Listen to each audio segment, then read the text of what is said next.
যেদিন মক্কা বিজয় হয়েছিল সেদিন গোটা আরববাসী বুঝে নিয়েছিল ইসলাম দুনিয়াতে নিভে যাওয়ার জন্য আসে নাই। ইসলাম দুনিয়াতে এই মক্কার মদিনার মাটিতে দাফন হয়ে যাওয়ার জন্য আসে নাই। ইসলামের যে সূর্য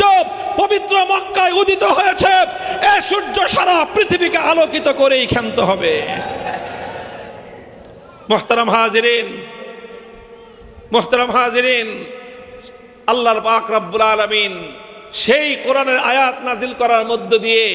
মক্কা বিজয়ের আগের এবং পরের ইতিহাসকে আল্লাহ পাক দুই ভাগে ভাগ করে দিয়েছেন। আল্লাহ বলেছেন, যারা ওই দ্বিধাদ্বন্দ্বের সময়ে, যারা শঙ্কার সময়ে, যারা দুর্দিনে ইসলামের পতাকা ধারণ করেছে, যারা দুঃসময় ইসলামের সৈনিকের কাতারে নিজেদের নাম লিপিবদ্ধ করেছে, যারা ইসলামের সন্দেহ সংশয়ের সময়ে কালেমার পতাকা উড্ডীন করে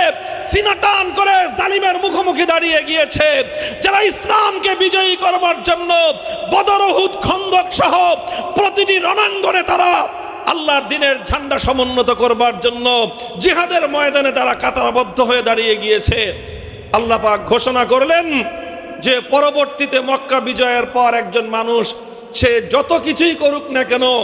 যত বড় অবদান রাখুক না কেন, যত বড় ভূমিকাই রাখুক না কেন, যারা মক্কা বিজয়ের পূর্বের সময়ের দুর্দিনে ইসলামের দোস্ত এবং ইসলামের বন্ধু হয়েছিল, তারা সুদিনের বন্ধুর চেয়েও অনেক বেশি মূল্য, অনেক বেশি কদর এবং আল্লাহ এবং তার রসূলের দৃষ্টিতে ইসলামের কাছে